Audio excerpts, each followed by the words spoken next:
So, belt undercoated.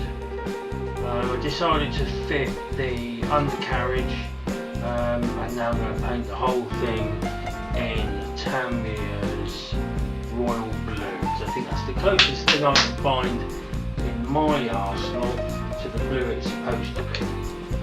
So let's give that a go. Looks like it's already been thinned, so I'm going to throw it all over the floor. We'll start the airbrush.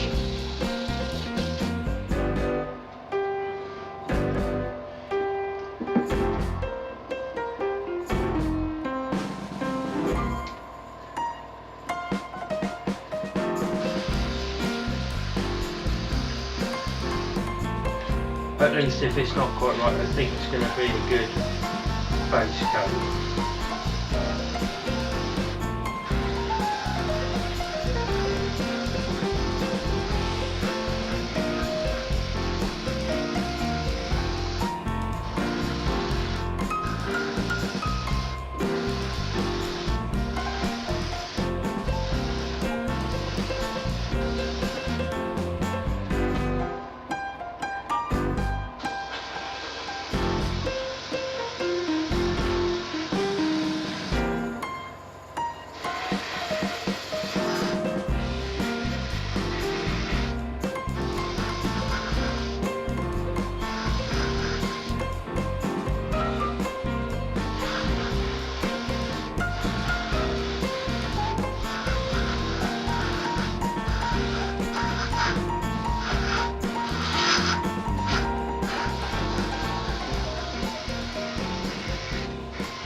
Looking too bad.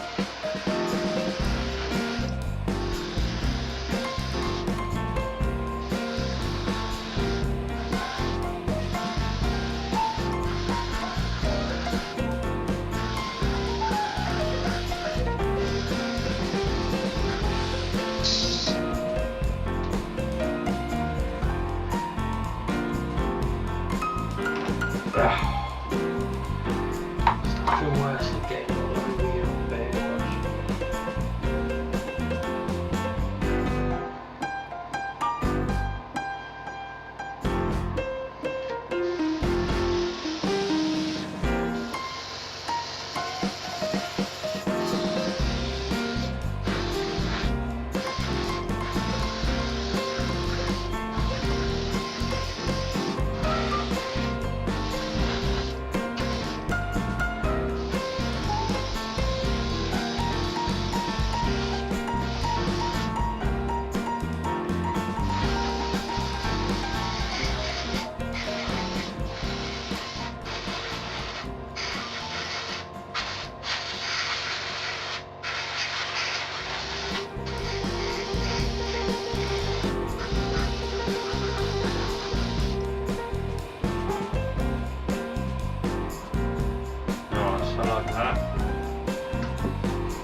That's it all painted in the blue.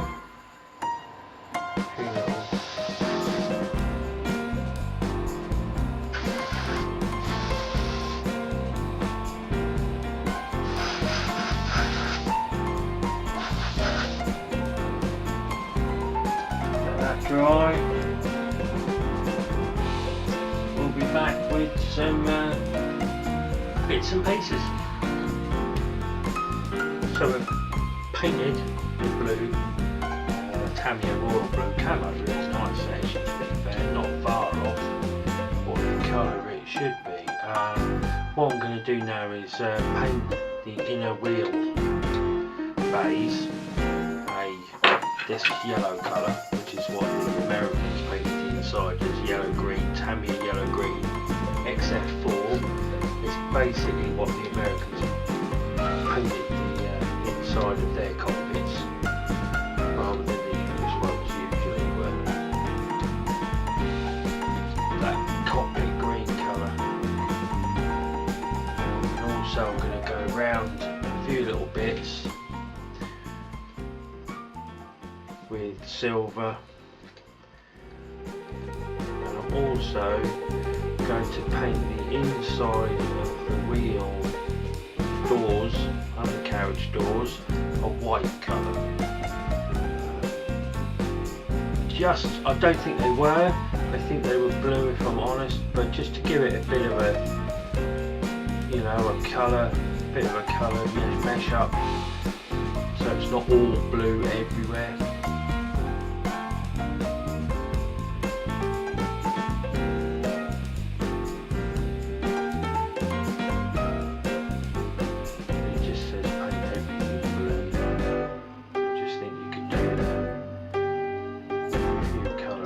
Also, I'm gonna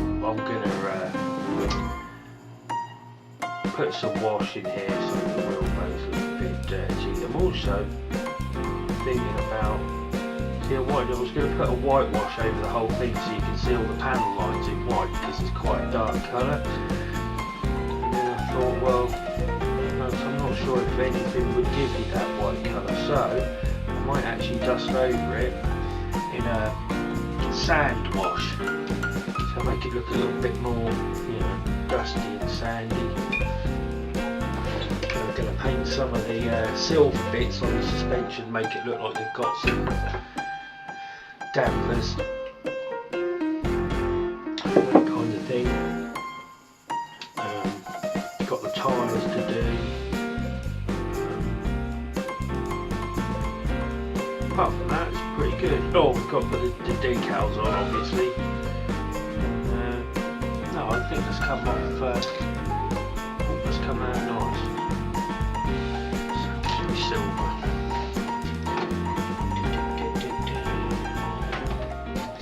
Got this silver off of Amazon from Vallejo, it's called Metal Colour. It's quite expensive, it comes in quite a big pot. It's a really nice colour though, it's really shiny.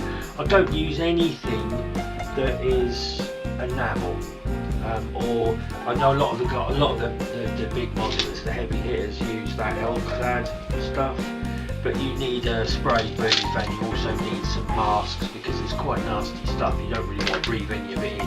Whereas all the stuff I use is all acrylic and all water based, so it's not that vicious to the lungs. But the best way of seeing this is if you actually gloss black the item first. So if you're gonna or a matte black, any kind of black finish, if you gloss black say you're doing like an exhaust pipe, if you gloss black it first and then you paint over it with this, it really does look nice. It looks very, very shiny. This one's the aluminium colour, but you can also get, there's a load of them in the range. Have a look at Amazon, there's steel and all sorts. But I'm really looking forward to trying this out on a aircraft that has a metal finish like the P-51. So grab a brush. Where's my palette? What's my palette? Say palette. The white saucer.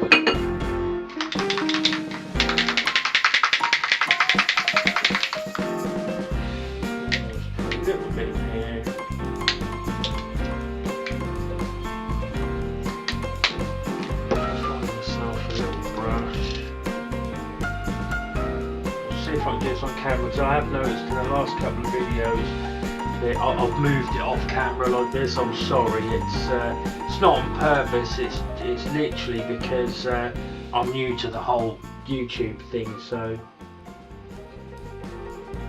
it's quite difficult. Well, I find it quite difficult.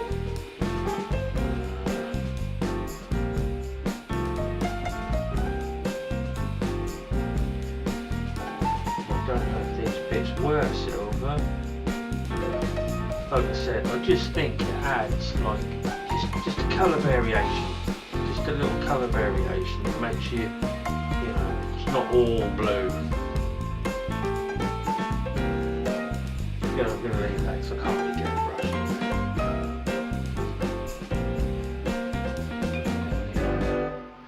Now in this little pot here that I put the brushes in, I've actually got screen wash, which I've watched a couple of videos, a lot of people use it, seems to work quite nicely, so I've left it. It's not watered down or anything like that. I know there's probably like somebody's got a really nice there's probably a concoction somewhere of 1 part water, 1 part screen wash, 1 part vinegar or some kind of other chemical, but to be honest it's whatever works for you in cleaning your brushes. I used to use water all the time until I saw someone said, oh, just use screen wash, it's better for the brush and nicer for the paint, so, and I've used screen wash ever since and not had a problem with it. Right, so I think, oh yeah, I wanted to try and do those in white, didn't I? I think that's going to be, I don't think it's going to be as easy as I think that's going to be due to the fact that it's dark blue, but let's give it a shot. So this is Insignia White from Vallejo Model Air.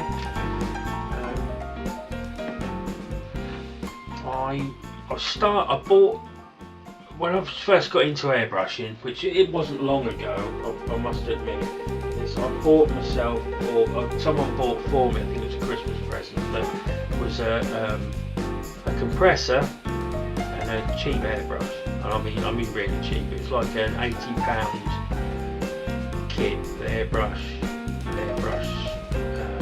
compressor, everything, sort of everything to get you started.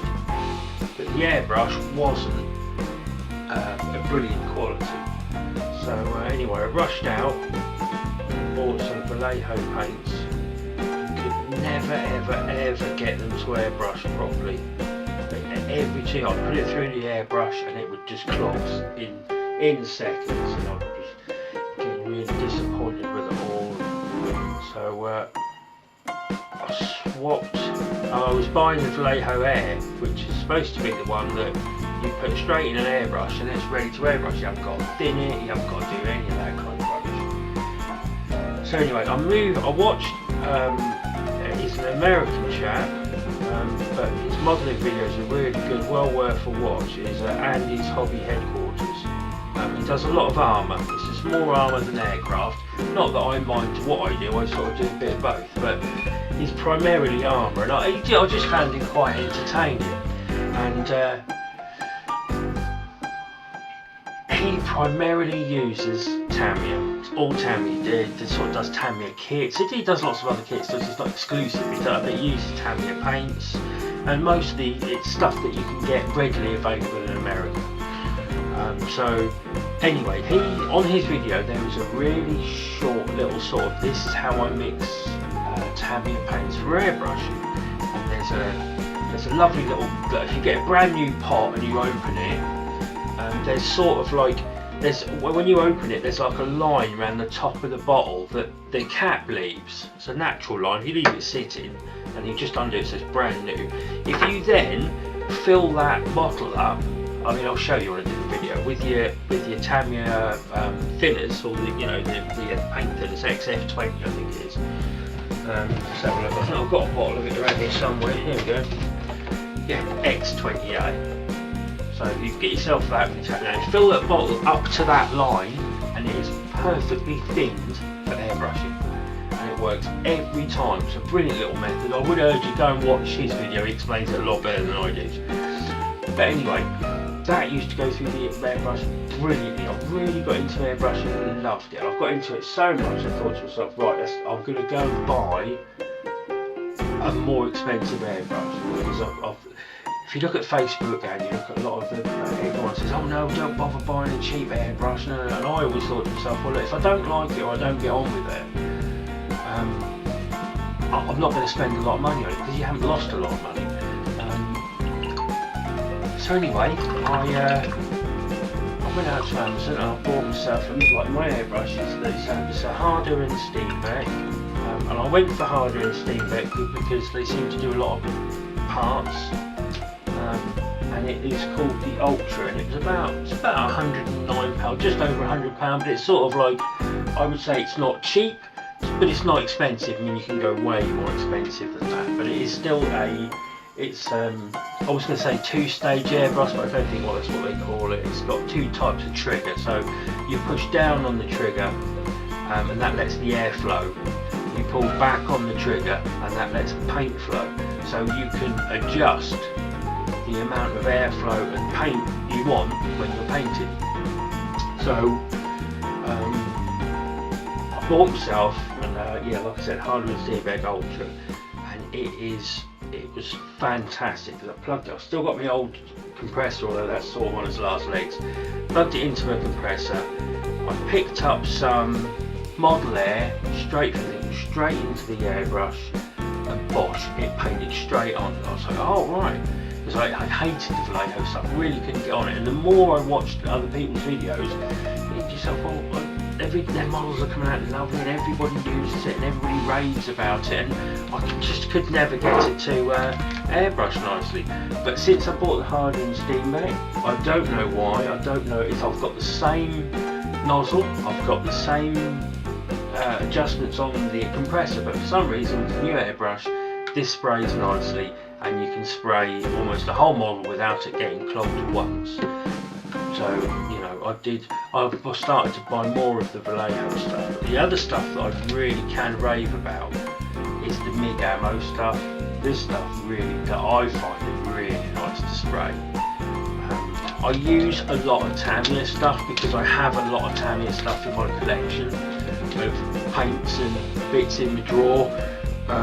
But slowly as I go on, I'm replacing it with either the Vallejo Model Air or the MIG ammo stuff. Like I said, the MIG ammo, they've got a nice way of making a set, and the sets they make are brilliant, because you can buy, like I said, the ones I've used is World War II early RAF and World War II late RAF.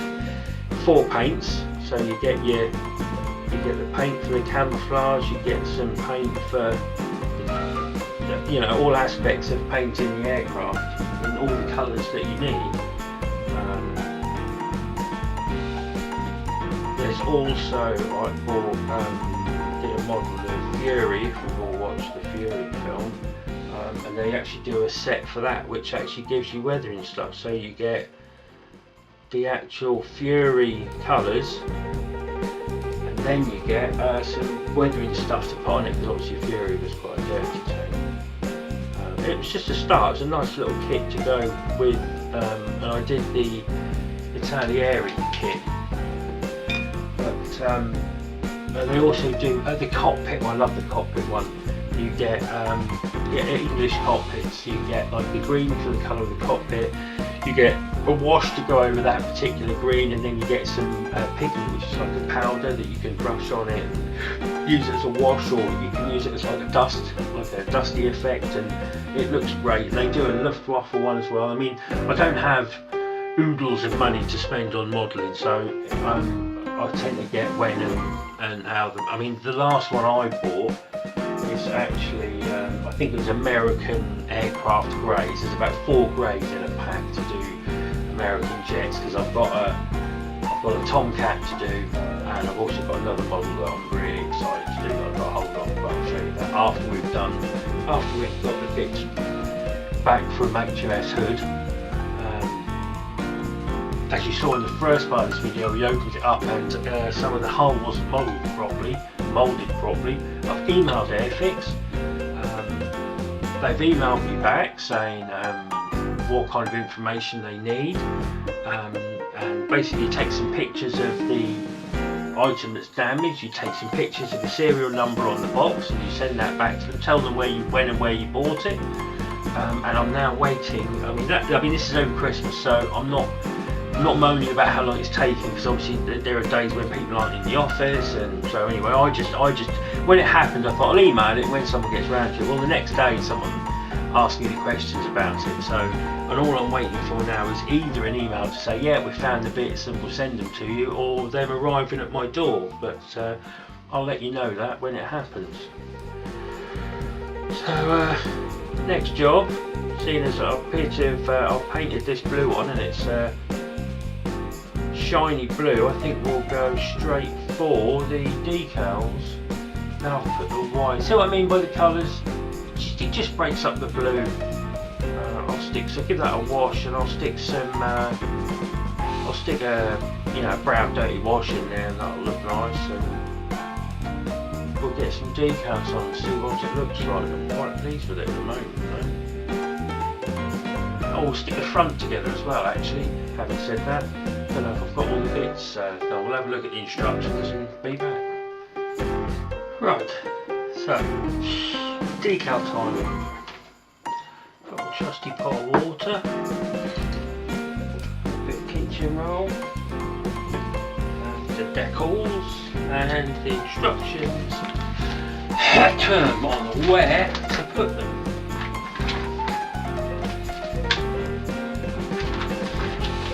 Put the engine cowling and everything on. Forgot to paint the inside of the engine cowling, so that was fun.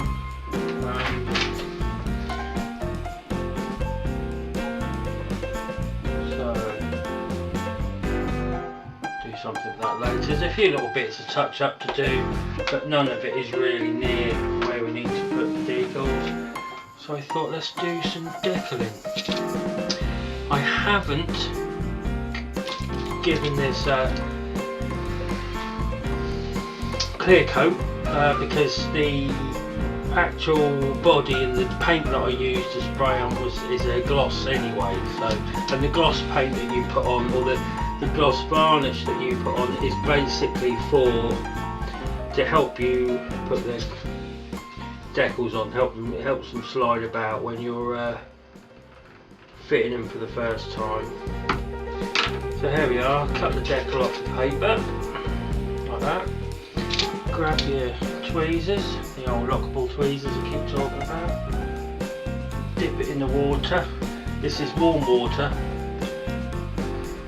for 15-20 seconds.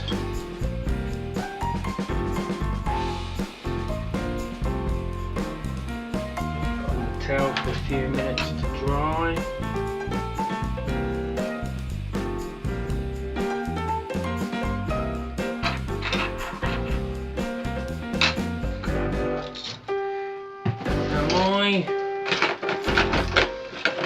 Now annoyingly, well, very annoyingly, I kicked over a bottle of Corsair, so not 100% sure that there's enough in there to do the job, but we'll see how we go.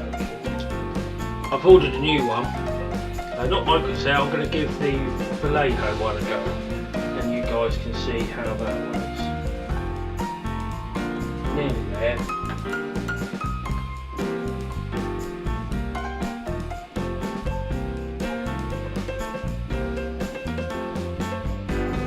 We're in the water for that. It's quite a big decal.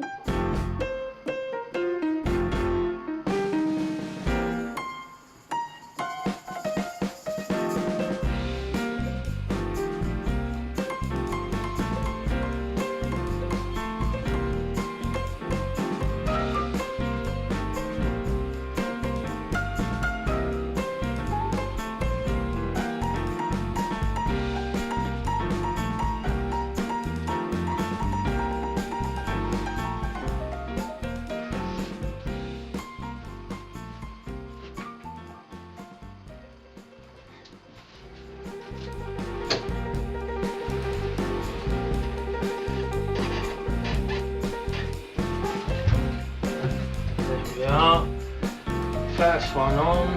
Paint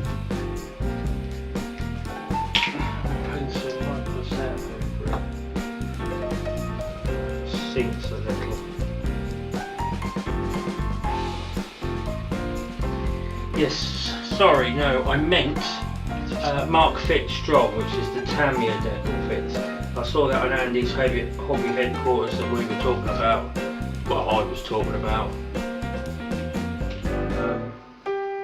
And he seems to do quite well with it, and it's a one-stage fix. It's like a paint it on here, paint it on the model, boosh, on goes the decal. So we'll see how it goes.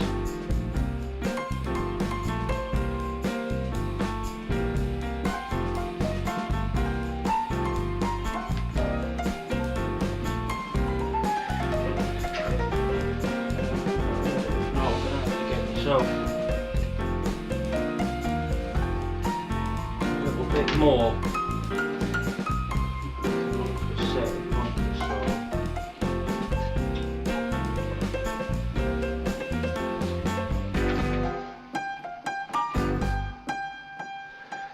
That one was quite quick.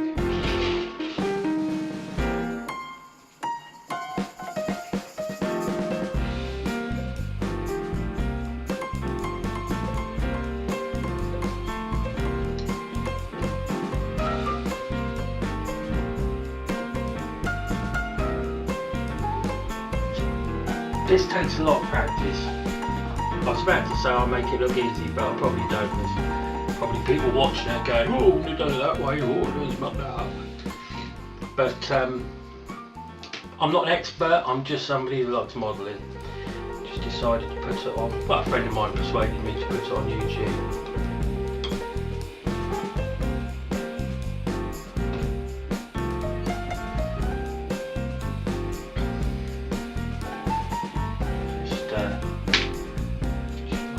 See the trains. It's a bit of a sit back on the trains. Got the table. I bought some track off of Facebook, £20 for it, and we've got loads of track. So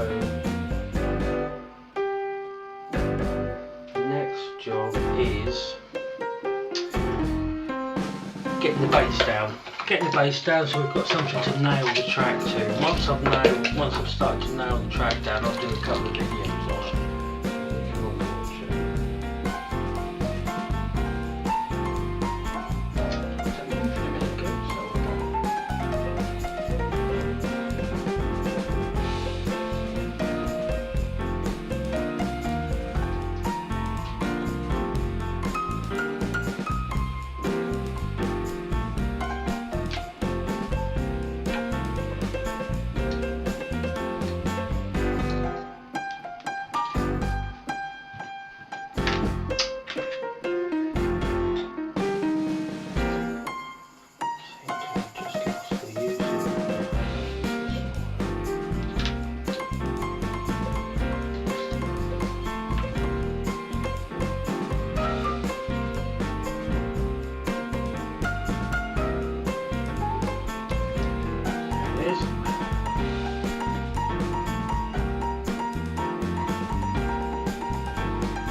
Hey, God, blimey.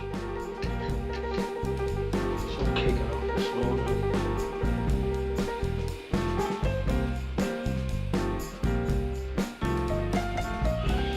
Try and get these two off.